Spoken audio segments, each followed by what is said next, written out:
Development, Education,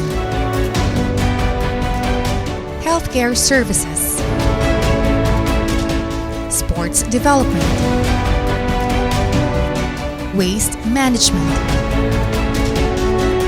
Agri-Fishery Industry, Peace and Order, Infrastructure, Promotion of Arts, Culture and Heritage, Tourism, Development.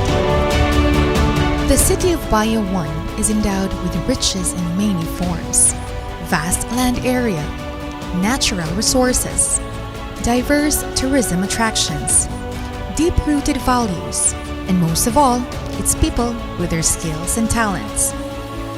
Called by many names, agricultural capital of the province, rice granary of the south, and character city, the city has been a model for environmental best practices.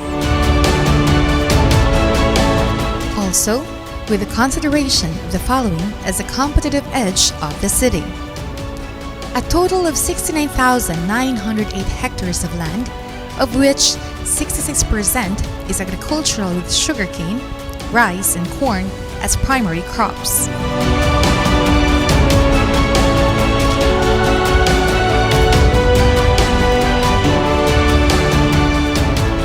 A center of environmental best practices due to the implementation of the Integrated Solid Waste Management Program and Wastewater Treatment Facility. Sa pagkaron kita sa Bayawan, pwede kitang mo angkon nga medyo advanced na ta over other LGUs, kabahin sa atong implement sa atong Republic Act 1903 or Ecological Solid Waste Management Act.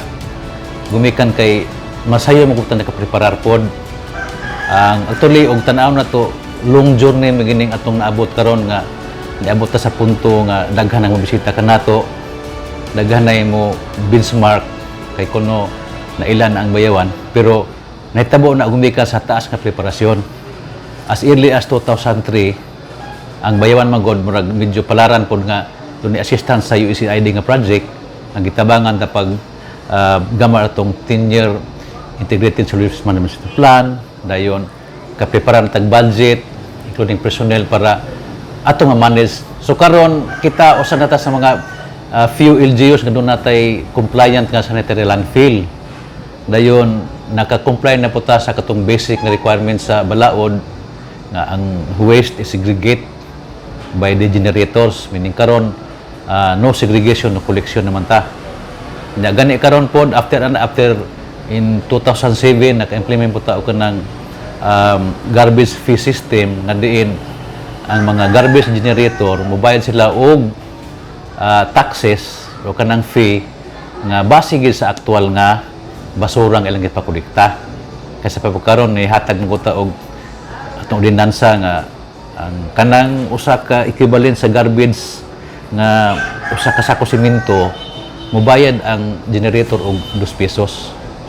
Unya medyo ang ato pa mga tao sa Bayawan gubikan sa ato pong coordination sa DepEd ug mga sektor padayon ang atong information campaign nga unsay mga ginadili sa balaod, unsay pagpatuman.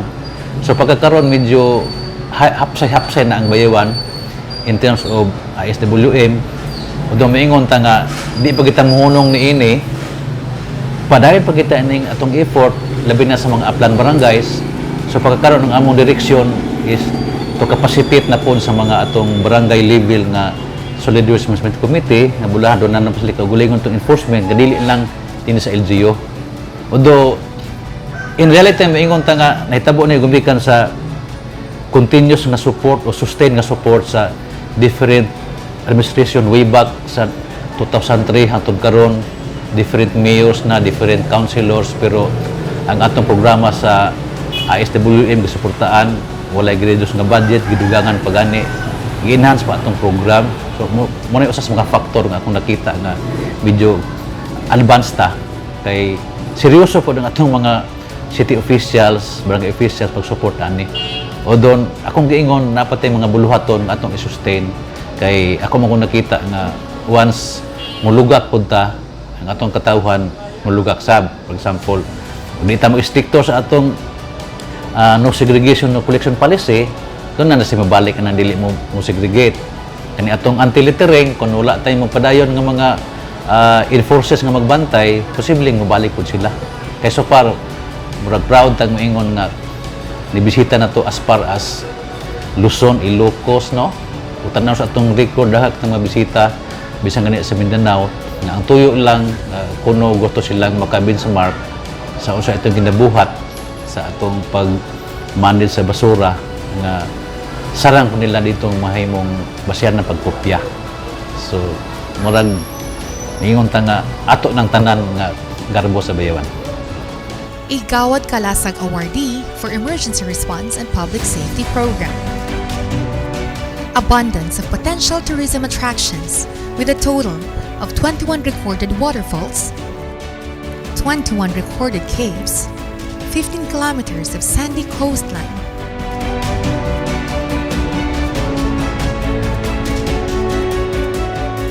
and freshwater springs,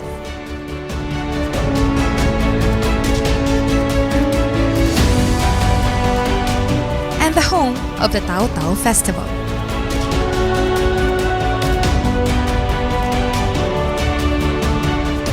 So, Bayawan is a second-class component city in the province of Negros Oriental. We have the largest land area in Central Visayas with 69,908 hectares.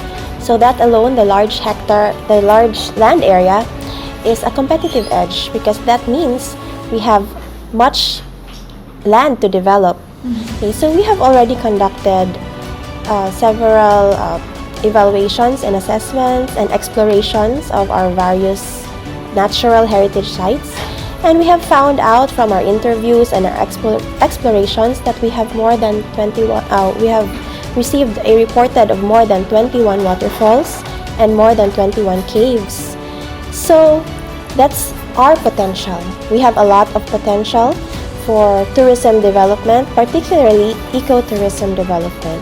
Another competitive edge of Bayawan City is our governance.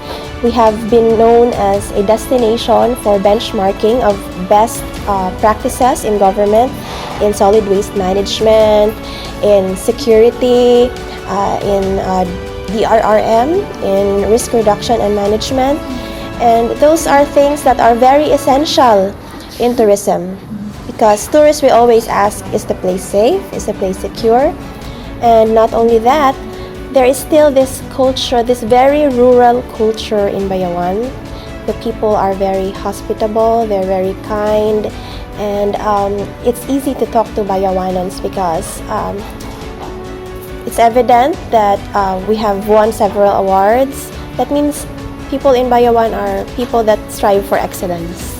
We have had our vision for Bayawan to be the rising eco-farm tourism destination in Central Visayas. We have a lot of potential, as I mentioned. Our focus is not only on ecotourism sites, but also in farm tourism, because most of our land area is dedicated to agriculture.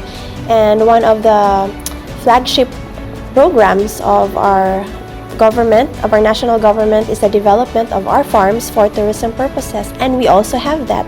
So not only do we have best practices in governance, we have vast farmlands which can be developed into farm tourism sites. We also have waterfalls and caves which can be developed for ecotourism.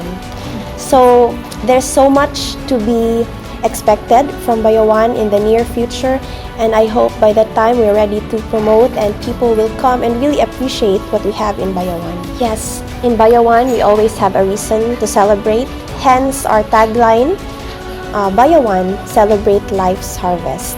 So when we say celebrate life's harvest, we are an agricultural land. We have literally much to harvest: crops, rice, sugarcane, coconuts, vegetables. So that's the literal implication of celebrating harvest. But we also have numerous awards from various institutions. We have had several presidential Lingkod Bayan awards. Even our Department of Education, our school children are reaping awards regional and national level or even international level in our sports arena. We have also reaped various awards. So it's not just reaping harvest from the ground, but it's reaping the harvest of our labor, our exceptional practices, and our strive for excellence in everything that we do. That's why here in Bayawan, we always have a reason to celebrate. With the unity of the local officials, department heads, and section heads, barangay captains, NGAs, and representatives from the business sector and civil society organizations, the future looks promising for Bayawan City. Truly, we always have a reason to celebrate. In Mayor's time for 4 years in service, Bayawan now joins the race of the rest of the modern and the modernized city of the country. Predictably, Bayawan now becomes the gateway of commerce and will eventually become the seat of business hub in the south.